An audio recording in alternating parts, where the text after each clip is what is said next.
My name is Dixie Ness, and I was born into the renowned Orton Brothers circus family.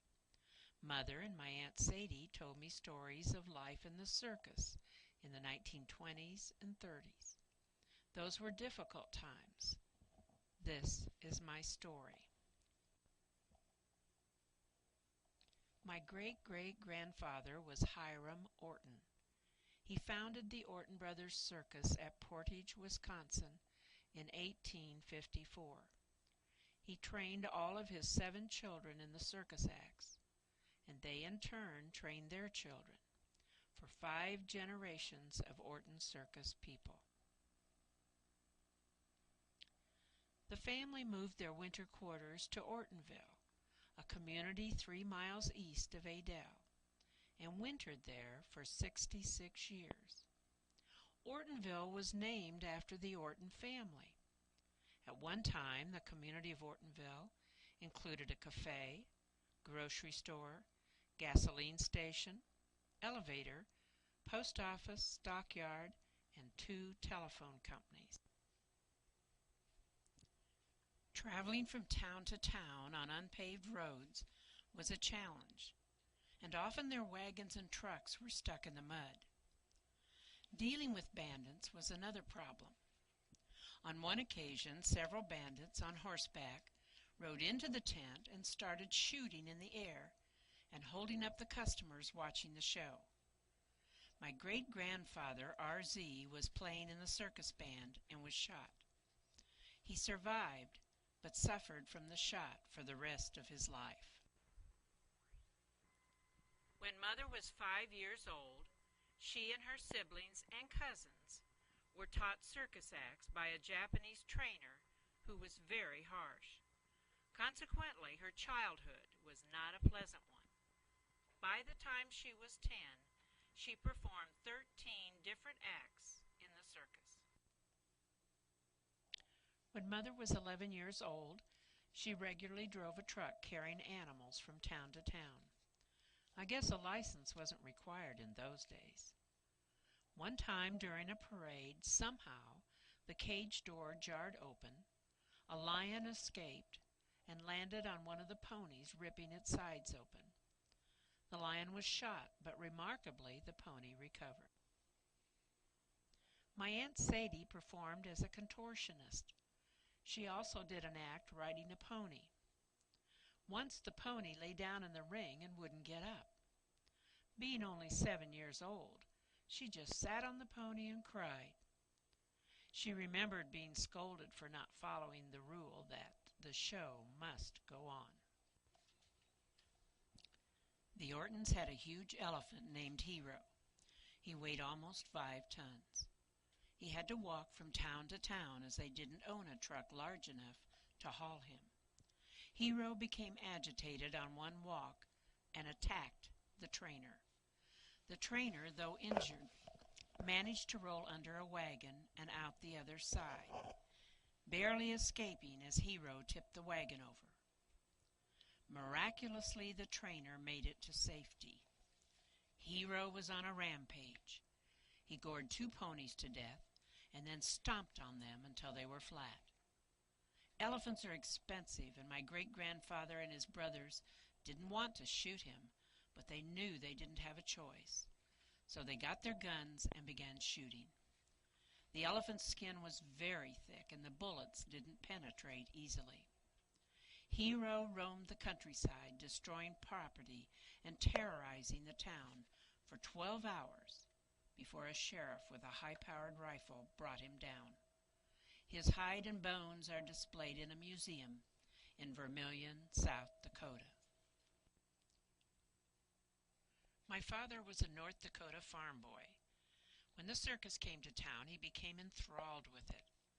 He joined, and at first did manual work, such as setting up and tearing down the big top.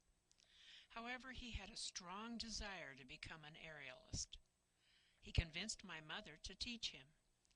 They were married in 1931. The Great Depression made it difficult for most people to afford buying tickets for the circus, and in 1932 the Orton Brothers Circus was forced to close. My mother and father joined another circus with their trapeze act and were known as the aerial Ortons. I was born in 1935, and soon after I was introduced to a circus pony. My sister, who was 3 years older than I, began learning some of the circus acts. Here she is in 1938 with Mother and Dad. One of the acts my mother was famous for was hanging by her teeth using the iron jaw and sliding down a 300-foot cable stretched from the top of a 50-foot pole. She also used the iron jaw to spin around while being held by my father 110 feet in the air. Another trick done by my mother and father was called a breakaway.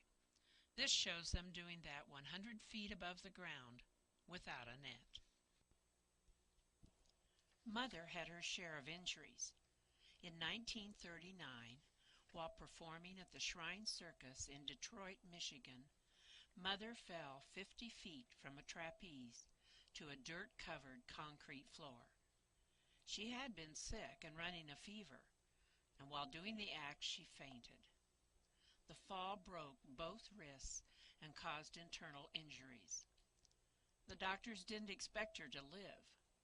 She not only lived, but was back to work in 8 weeks. In 1941, a new and innovative device called a sway pole was invented. My parents then developed a new act. They performed the sway pole act 110 feet in the air, again with no net. Here is one of their signs advertising the act. This shows them performing the act in 1943 in Ohio. They enjoyed much success with the sway pole act. They did not continue traveling with tent circuses, but instead performed at fairs and festivals in the summer and indoor circuses in the winter. I was taught trapeze and acrobatics, but never performed in public.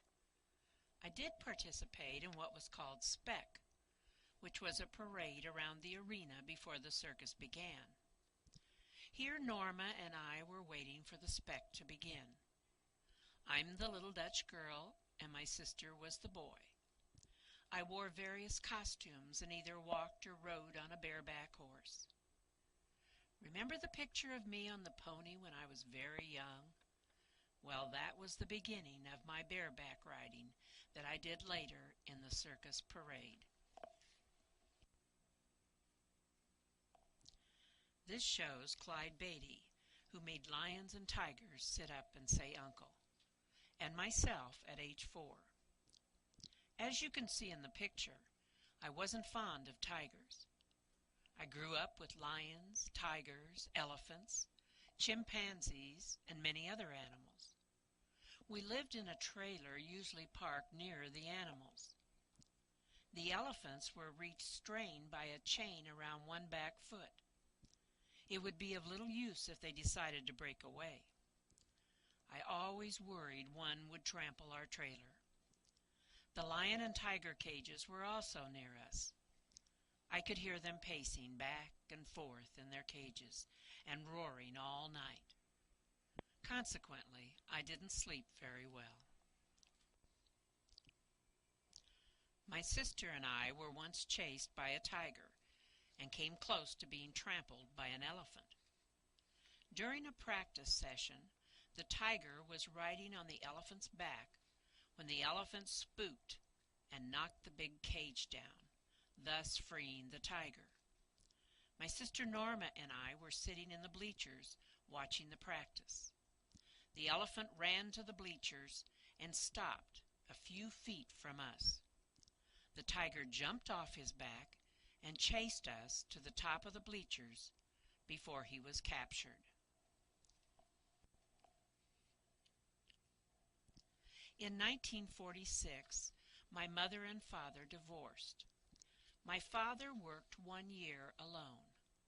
Here he is climbing the sway pole. He continued to use the name Aerial Ortons as he had had it trademarked. Mother's second husband's professional circus name was Ricardo, so they used Ricardo and Gracie Orton. My father and sister Norma worked together on an act, as they are doing here in 1946. My sister and I went to school by correspondence when on the road, and attended school in Adel when at home. In later years, we stayed home during the school year and traveled with our parents in the summer. Both my parents remarried aerialists and continued on with sway pole acts. My father and stepmother were asked to join an indoor circus in England. They performed before Queen Elizabeth, her children Prince Charles and Princess Anne, and other European royalty. We lived in Ortonville until 1950, at which time Mother and my stepfather built a ranch home in Adel. They did it all by themselves and didn't spend 5 cents for outside labor, a remarkable task for circus folks untrained in construction. In 1953, they retired from show business and bought a farm in southern Iowa. After 8 years, they moved to Des Moines, and Mother worked for 20 years as an accountant in an insurance company. She kept her circus background a secret. She preferred we not mention it even to our friends. When I asked her why, she said that half her life she was a curiosity to people, and she just wanted to blend in the second half. She had her tombstone installed several years before she passed away, and on it, beside her name, is engraved a lady swinging on a trapeze. I asked her why, when she had insisted on keeping it a deep, dark secret for so many years. She replied, "Well, I won't care who knows it when I'm gone." The engraving on her stone tells me that she really did have pride in her circus heritage. Though half her life was spent in the circus doing very dangerous things, she survived and lived to be 86 years old. She passed away in 2000 and is buried in Oakdale Cemetery in Adel. My father wasn't as fortunate in having a long life. In 1957, at age 45, while practicing at his home in Dallas, Texas, one of the guy wires supporting the pole broke, and my father fell to his death. He is buried at Showman's Rest in Chicago, Illinois. My life with the circus was unusual, and at times I would have preferred a more normal childhood. But in retrospect, I did have a lot of experiences that others my age didn't. I rode and learned tricks on bareback horses. I played and did tricks on the trapeze. I met a lot of clowns. I was part of the excitement of the circus, and I traveled and saw all of the United States and parts of Canada before age 10. So, I also have pride in my circus heritage, as my mother did.